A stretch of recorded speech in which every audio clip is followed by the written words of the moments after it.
Welcome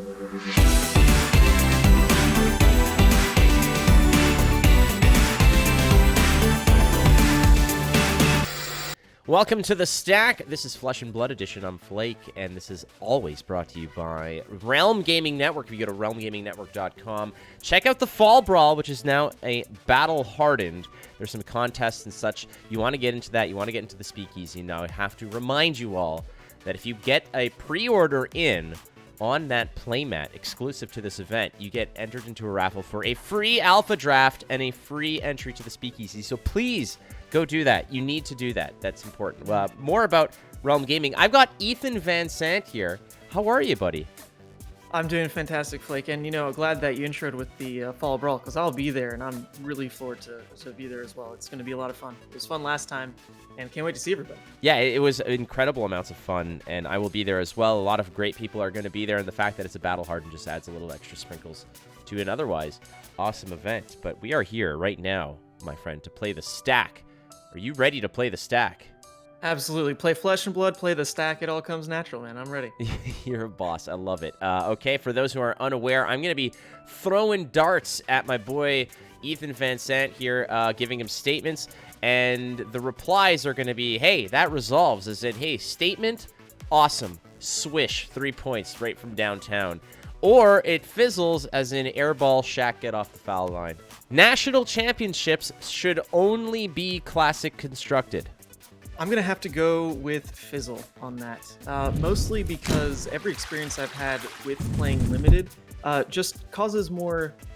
there's more discussions that open up around the game. People really have to start flexing skills that they aren't practicing at their local armories every week, that they need to go that a little extra mile to get the reps in for with their friends, and it just adds more to the excitement of what goes into prep for a national tournament. And while it's not a pro tour, it's not Worlds where you're really expected to be the best at everything, the fact that the format is divided that way means you can't just coast on one skill set. You do need to flex just one little extra step to try to get you those wins in the top. So yeah, I'm pretty comfy with splitting the format. I like that. It is pronounced Levia, not Levia. That's going to resolve, and it is pronounced Levia, and that comes from the mouth of James White himself. And I don't think he said this on record, but I like to think that it comes from the word Leviathan. How do you say Leviathan? As Leviathan. So it just goes easy. Levia and then Ethan, but you drop the E. Right? It makes sense. That is really... listen, to everybody else, whenever I pronounce something, I just say, that's how James said it, and he created the whole damn thing. So fight me on that one. Mm-hmm. Mm-hmm. Next up, TARIQ PATEL is the most accomplished player in Flesh and Blood. Oh, well, he did just win Canadian Nationals. So now in terms of titles... Oh, I don't know if he really takes the cake now in titles, but that is really impressive. It really is impressive to take down 2 nationals like that in 2 completely different formats, in 2 completely different draft formats. That probably does resolve. There's not really a counter to that. He's done it, right? He's done it. It's pretty amazing. It's hard to sort of, give more weight to something like Pro Tour or, Right. Nationals, callings and such. Because, out there, like people like Michael Hamilton have multiple callings and so many battle hardens under their belt.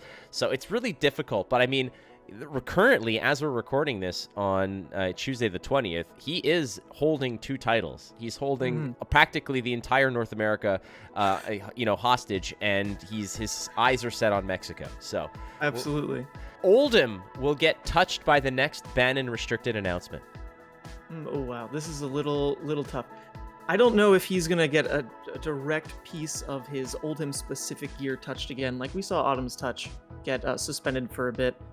So I'm gonna say this resolves, but only part way. I don't think he's gonna get a Oldhim specific piece. Like it won't be Oakenold, right? It won't be Winter's Wail that goes, but there might be something in his toolkit that just gets brought down a peg so that he's not as oppressive, or maybe his build starts leaning more strictly defensive, more strictly offensive, so people can start to target him better. So that's also been kind of the confusing part in playing against him right now, is there's 2 very different, very successful builds of Oldhim, and you don't really know which one you're going to face, and that affects how you sideboard into it, and just makes the deck even more oppressive, because now, yeah, what are you going to face? 2 different strats, both very good.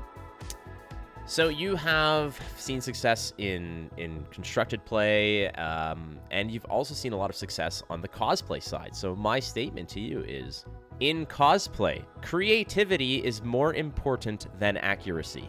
I think this is going to resolve, but mostly because creativity just gets celebrated so much in this phase of Flesh and Blood cosplay, where you just want to raise everyone up. If you show up, whether you're cosplaying as, of course, Levia, and there's only really one way to go about it. You need the blood, you need the guts, or you're just wearing some armor pieces and trying to pull off, like say you're Dorinthia with shoulder pads or something like that. The creativity just needs to be supported in this phase of Flesh and Blood cosplay just to get more people excited to show up and do it. And then you can work on accuracy as you attempt more and more cosplays and tune up your first attempt, like what I did at my first pro tour. My Levia was okay, but I went back to the drawing board and added some bits to it and really upped the theatrics, upped the creativity, and it did take home that lore book for me. So yeah, I think we have to celebrate creativity. That's great. I remember meeting you in New Jersey and asking you to do the pose, and then having hosted the cosplay contest in Lille, you found an extra gear, and it was awesome. And I do appreciate the theatrics and everybody who does it. Again, I have such admiration for those who are able to, put the work in and make it happen. So Ana de Armas as Levia is good casting. Oh man, all right. I really have a soft spot for her. I think she's fantastic. So I would say that resolves tenfold. Let's get that happening. She's got the eyes that would just make you fall for this poor tragic character. That'd be great. I'm fantasizing about it now. That's awesome. Lots of resurgence of Reinar's having a lot of success recently, given the current meta. A Brute will top 8 the World Championships. I think that's very possible. I would say resolve. I won't put it on Levia. I've really been trying to crack Levia, even with all the test games I'm putting into other heroes, going into Nats and Worlds.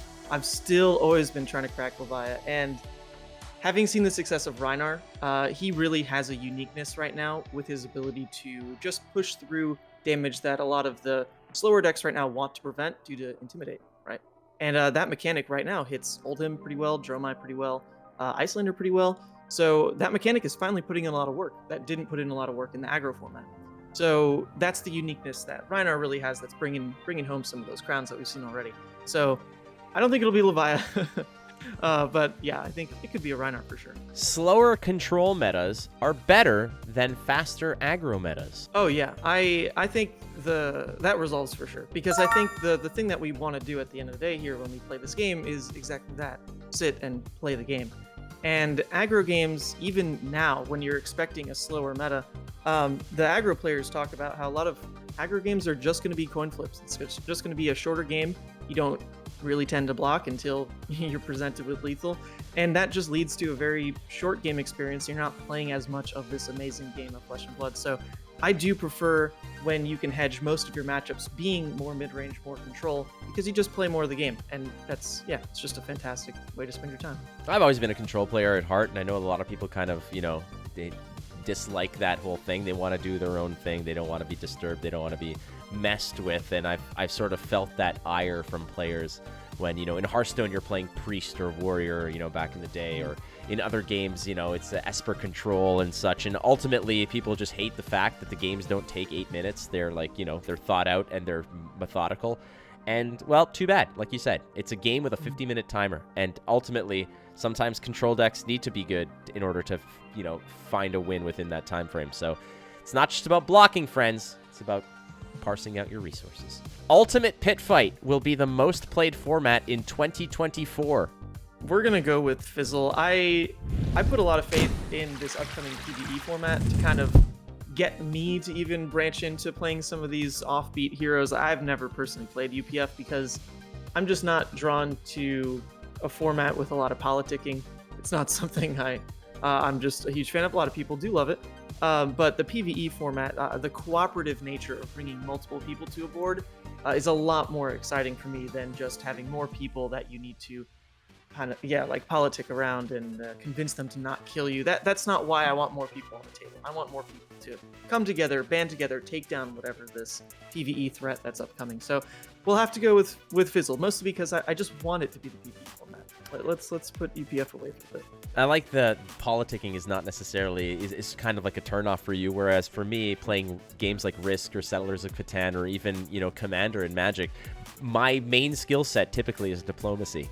So it has nothing to do with the cards. It's all about negotiation and feeling like you're not a threat and making yourself just kind of in the periphery while everybody just starts this massive slugfest while I'm just doing my own thing.